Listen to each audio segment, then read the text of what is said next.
Hey folks, Jeff here at the Junkyard Kid channel and at J&J Repair and Restoration. Did some spray outs yesterday. These are test colors for that 65 C10 that we're just got started on. And I figured I'd show them off a little bit. And what we will do now is I'm going to walk over.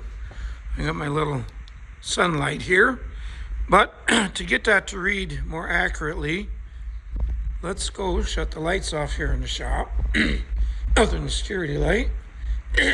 Excuse me. Which this is the frame for that Chevy pickup 65. That's what we're working on. Camaro we're working on. And now we turn my light on and can definitely catch the sparkle a little more. These three here are the same color, and I don't know if the camera is going to pick it up or not.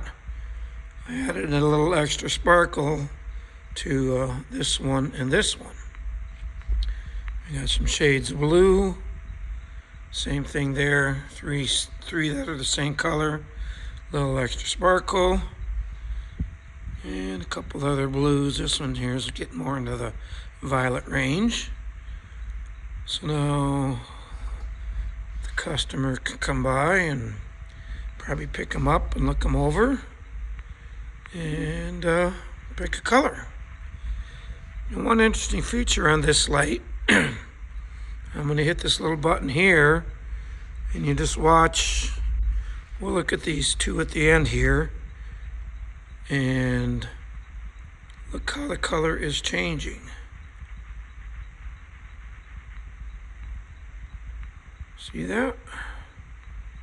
Now there's a fancy word for that. They call that metamerism, where a given color can be under different light sources and it'll look different. And that can create all kinds of headaches in the painting world, where if you aren't careful, you go try to match a color, and if it's under certain light conditions, it'll look good, and then the owner takes it home and puts it under his light, which maybe ain't so good, or just different, I should say, and it won't match. So they always tell a person, get it to match under natural sunlight. But anyways, just a little demonstration here what we did, or I did. And eventually one of these blues, one of these grays will be on that pickup that I had a little video on, well, I don't know what, a couple weeks ago. So till next time, we'll talk to you later.